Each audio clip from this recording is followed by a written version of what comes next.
Okay, that means 20, okay? Guys, can you introduce yourselves and your movie, please? My name's Olivia Andrade, and I was the writer and director of the movie Scott, the first one that you saw. My name is Anthony Gallo. I play Scott in Scott. Loved your film. It was great. Thank you. My name's Edward Russell. I was director of Studs. I'm Jack Carey. I wrote Studs. Oh. Alright, so for you guys' movie down there, how hard was it for you guys to get your project completed? Luckily, I made this film when I was at my film program in my film school, so a lot of those resources are there for us. Obviously, the film was very short, but that's partially because we have time limits on our films and have to meet scope and all those things. But it was a really fun project to make. It was definitely the most I've pushed on a project. Up to that point, I think now I've pushed even further with new projects, but it was a really fun experience and the biggest crew I've had for a film, but I was lucky enough to have all those resources there for me. That's great, sir. For me as actor, it was an incredible process. I filmed the self-tape and everything, came in for an in-person audition. I heard who was working on the project. I had worked with some people in her class beforehand, and I was more than happy to work with them again.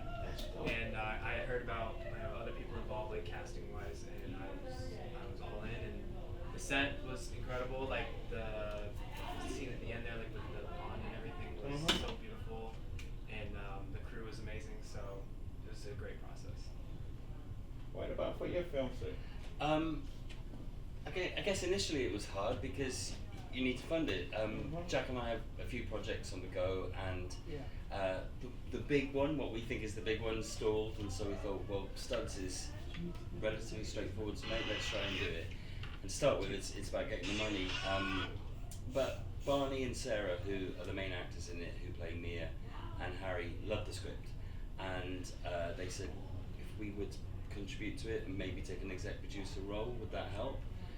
Yeah, it did, and so we turned the whole thing around in about 6 weeks, I think. Yeah, it was really tight turnaround, really, from kind of when we initially started talking about it until it was kind of edited, really. It's like a roller coaster. You go up and up and up and up, and then when you get to a certain point, you go down. There's no stopping, and I don't want to say it's easy. It was not easy at all, but once you're going, you just have to keep going. You have to keep making it and stuff like that. So it was a very enjoyable process, very stressful, very difficult, but wonderful, and it keeps going because I can't begin to tell you, to be here is amazing. Well, we appreciate you guys sharing the movie. So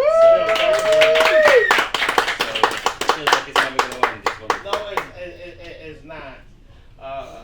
For you two, okay, what was your inspirations on making your film?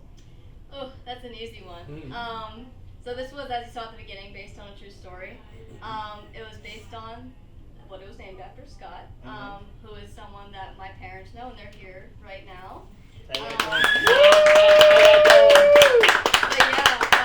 Scott was one of their best friends growing up, and this story was kind of stuck with me from a dream that they told me about, that both of them have actually had a pretty similar dream.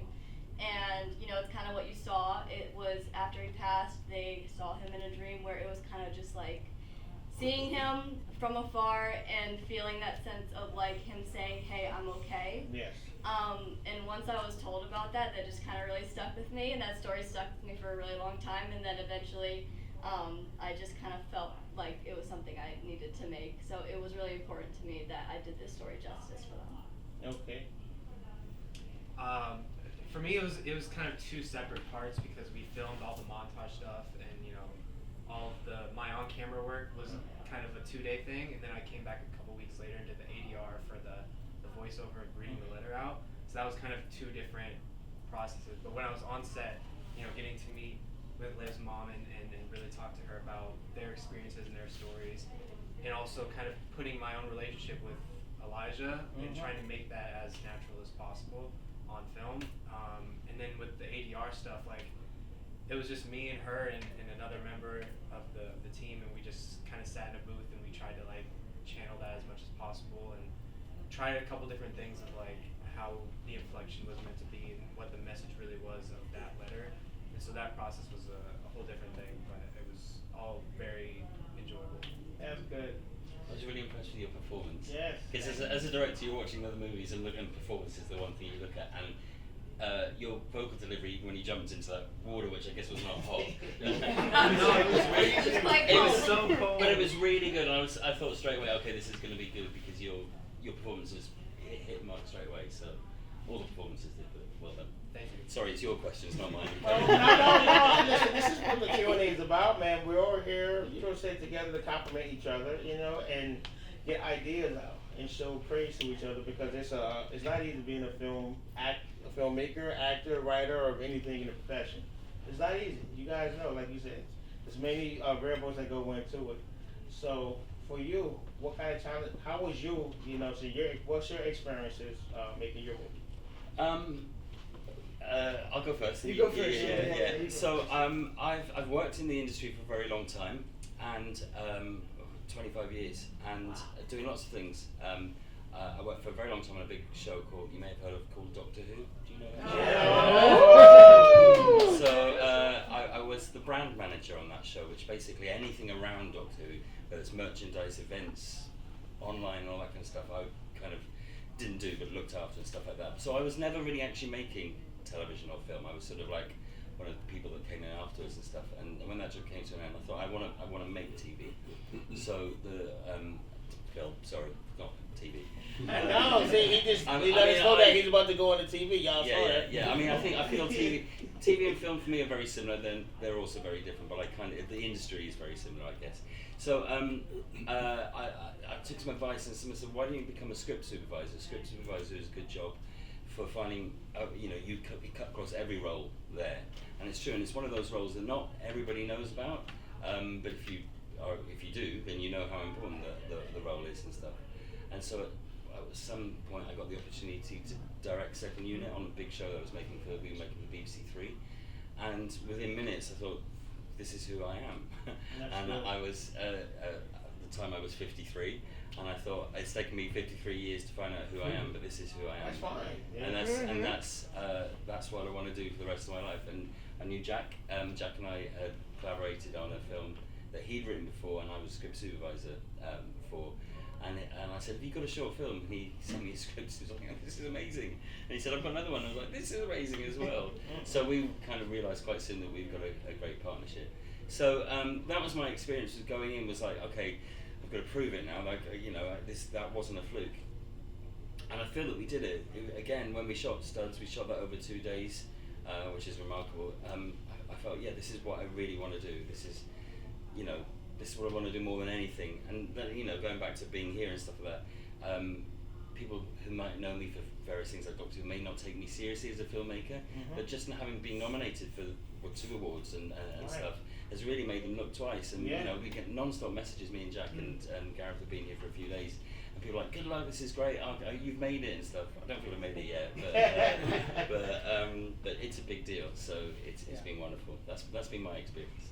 Yeah, I'm just going to go slightly back and talk about, I guess, where the inspiration Studs came from. So there's lots of articles I read about how population's going down. Countries actually at the moment are pushing people to these almost kind of breeding programs. Like Japan have got like a breeding visa, you can come over if you have kids. Hungary, Poland, Russia, all these countries. So I had that kind of in the back of my head, and then the relationship with Harry and Mia is from my parents, who I love very much. And I had a conversation one night. I said, God, because they argue all the time. I said, you've been together for like 25, 28 years. This is insane. Why are you still with each other? So I said, well, me and your mother found out very early on that the reason why we got on so much was because we hate the same things. And honestly, we spent the next hour going through all the things they hated. So they were kind of, they're not in the room, which is great. Inspiration behind kind of Harry and Mia's relationship, and those two kind of things kind of came together. That's good. It's quite weird because normally you wouldn't have a writer on set. You wouldn't have the writer. It's like, you all sit around and slag off the script, pull it apart. But we had Jack there. But it was really helpful because we did think of the small things that as we were going along, shall we change this and stuff like that, and we were able to refer to you, and that was really helpful. So yeah, it was great. It was a good experience having a writer. It was fab, yeah, and very cool. I think one of the pleasures as well of it was seeing what kind of Barney and Sarah did with the material, because I think oftentimes you write something, especially with comedy, that's a great joke, and then they'll come along and go, that's way fucking better. Yeah, that's the most amazing thing. And it's great to see what they do with the material and let them play. So yeah, although I think kind of anecdotally, one of the things was, you know, the actors would come over and kind of, as actors do want to get into the role, and they say, you know, why am I saying this joke? So, this is funny. And they're like, no, there must be a reason behind it. So it was, yeah, it was great. They need to understand everything, which as a script supervisor, you're not there for performance, but you might be helping them in the script. So I was kind of slightly well equipped to do that. But we, you know, there's an interesting fact you might know, you probably wouldn't know this, but Barney is a really big star in the UK. He's well, both him and Sarah are in a long-running soap called Casualty, which is our it's about an ED, Department of Emergency room, and so they're quite famous for that. But Barney also presents a big Saturday night game show and stuff. So he's really, really famous. So it's kind of funny when you go to other places and they haven't got a clue who he is. And they became executive producers, which we were slightly anxious about, because when you come into the edit, you don't necessarily want the actors to have a say in the edit. It's like, can you linger on that shot with me a bit more? But they were really great, really helpful, and that was really interesting. The edit was the experience I enjoyed the most, because you can change a story with very simple cuts, or you know, just choosing a different shot, or suddenly you think, oh, actually, maybe this scene runs better if you look at it from this character's point of view. And I hadn't realised that. And the advice I've been given since is you should never rely on telling the story in the edit. Absolutely, but yeah, it is a powerful tool for doing that. Thank you. Yeah, great. Is there any audience have any questions for our filmmakers, the directors? Yes, sir. I have a question. The shot where Elia is looking down at Scott, like, how did you do that? Did you like cheat it, or was it done right there in the lake? That was done practically. So all of that was shot in Tallahassee, Florida, because I go to Florida State University. And that was at this really cool place, like this kind of gardens place, and they have that long pool that I thought looked really kind of dreamlike, so that's why I liked using it for that scene. But we literally just had them each at opposite ends of that pool and had the camera like right behind his head at like a really high angle, and it made that kind of cool shot. Anybody else? Go ahead, sir. And did you do your own stunt, or? Yeah. Yes, Yeah. both actors, yes. I did that so many times. I feel like in real life it was probably like maybe like 4 times. But that water was so cold. Like it was. We basically filmed it like a year ago from now, and it was like. It was in like January, February. And like I was, yeah, man. It was very cold. I will say, me and my producer both tested it out before we made the actors do it Oh, to make sure it was okay. Yeah. Oh, that's definitely gotta be in the outtakes. You guys gotta show your outtakes. It's so cool. Just throw it in like a little side clip there so that we know. All right, this is the film. We already know that. But this is how everybody else is feeling when they're outside in the cold in February. Because I always wonder how them beaches get so clear. you know, you saw these movies. It's like, okay, so there's nobody on the beach this time. Not. What's going on here? Can I ask? Do you know if Scott's family have seen it, or if they're aware of it, or is there a distance there? Did you guys? So Scott's mother has passed away, I'm sorry to hear that. and his dad lives in Florida. My wife keeps telling me, "Have you reached out to Bruce, Mr. Brenham, and shown him the film?" I haven't, but all of our friends have seen it. We became friends in the first grade, and we went all through high school together, and we were college roommates. And he was the best man in my life. Oh, okay. I think the answer to that is he hasn't seen it. Their parents haven't seen it yet. It would just be his father. I don't think he's seen it though. But Did you feel some responsibility when you were making it, of that they could and how they may? I definitely think I made it mostly because the main character, Elijah, with the dark hair, is more based off of my dad. So to me, this film, it was honoring Scott, but it was more for my parents and for their experience.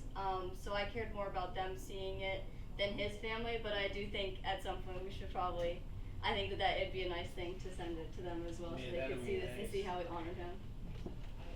Anybody else? Yes, Olivia. It's very cinematic, your film. How do you get to that level? How you work with the DOP? Who was it? I mean, honestly, I guess I would just compliment the film program I'm in. They really teach us all how to do every position on a film set, which I think is really valuable because then we all kind of have the same level of knowledge in all those different roles. And you know, some people excel more in other roles, but me and my DP, his name was Sebastian, we worked really well together. We actually DP'd each other's films during that film cycle. So we grew a pretty strong connection with, you know, hearing what the other person wanted, but then also adding your own ideas. And, you know, I obviously voiced to him that, like, the dream scene, I wanted to have that kind of, like, surreal feeling to it. And I think we really worked together to come up with some good shots that kind of had that cinematic feel. But thank you so much for the compliment that you like the cinematography. Sure. Kari, we're gonna move on with the. Okay, film. guys. All right. Thanks for.